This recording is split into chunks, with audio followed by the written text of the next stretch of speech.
Waziri wa Utalii na Mambo ya Kale Zanzibar, ambaye pia ni mwakilishi wa jimbo la Bububu, ameziona changamoto zinazowakabili wananchi wa Bububu na kuguswa na familia zinazohitaji mahitaji katika kipindi cha mfungo wa mwezi mtukufu wa Ramadhan.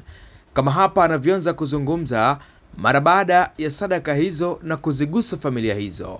Hizi ni ripoti za Ayo TV hapa Zanzibar. Mimi ni Tuesday. Tumekuja kama viongozi, kama tunavyofahamu, katika mwezi huu mtukufu wa Ramadhani. Huu ni mwezi ambao Mwenyezi Mungu ameupa daraja kubwa sana. Lakini ni mwezi ambao miongoni mwetu katika jamii, wengi wetu, ni mwezi ambao unakuwa una changamoto nyingi sana, hususan unapokuja katika masuala ya lishe.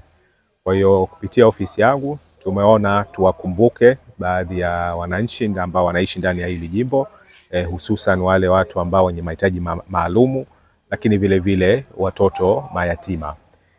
Hii ni jamii ambayo tunasema iko marginalized kwa kiasi kikubwa sana. Ni jamii ambayo kwa namna moja au nyingine inawezekana ikawa inasahaulika kabisa, lakini vile vile inakosa ule usimamizi mzuri kiasi cha kwamba watu ambao pengine hawana hatia, hususan kama watoto, wanakuwa wanaishi katika mazingira magumu, wanakuwa wanapata changamoto mbalimbali. Kwa hiyo tumeona kwamba kidogo hichi ambacho tulichokuwa nacho kuweza kuja hapa na kuwafariji wenzetu hawa ambao wana mahitaji maalumu, ili angalau kuwapunguzia ule ugumu au uzito ambao unatokana na mwezi huu, hususan unapokuja katika swala la lishe. Na mwezi huu una mafunzo mengi sana. Miongoni mwa mafunzo ambayo Mwenyezi Mungu alitaka binadamu kuweza kuyahisi ni ile hali ya kuwa na njaa. Na namna gani ambavyo mtu ambaye hana kipato, hana uwezo, anakuwa anapitia katika siku za kawaida, ili na sisi tuweze kutafakuri na kuona namna gani ambavyo tunaweza kuwasaidia. Kwa hiyo tumewaita hapa wananchi ambao wanatokana katika shehia zetu zote 6 ndani ya jimbo. Na nashukuru kwamba mwitikio umekuwa ni mzuri, na tunawashukuru sana viongozi wa jimbo, chama na serikali kwa namna ambavyo wameweza kuliratibu swala hili.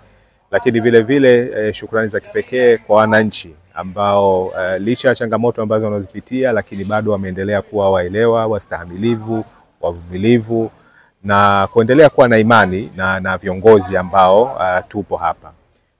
Mimi ninachokiangalia kwa upande wangu ni wajibu wangu kama kiongozi, sio tu kwa chama ambacho ndicho kilichosababisha mimi niwepo hapa, lakini kwa wananchi wote kwa ujumla. Kama tunavyofahamu, maendeleo hayana chama, na wakati wote ule ambapo unapopata fursa, basi ni jukumu lako kuwahudumia wale wote ambao wako chini ya usimamizi wako, na huo ndio ambao mwelekeo ambao tulikuwa nao. Kwa hiyo kwa namna moja au nyingine naweza kusema kwamba tumefanikiwa kwa kiasi kikubwa sana. Hapa watu wote ambao unawaona, warika tofauti, umri tofauti, jinsia tofauti, makabila tofauti, wote tumejumuika pamoja katika hafla hii, na wote tunaiona ile sababu ya msingi ambayo imetaka kutuleta hapa.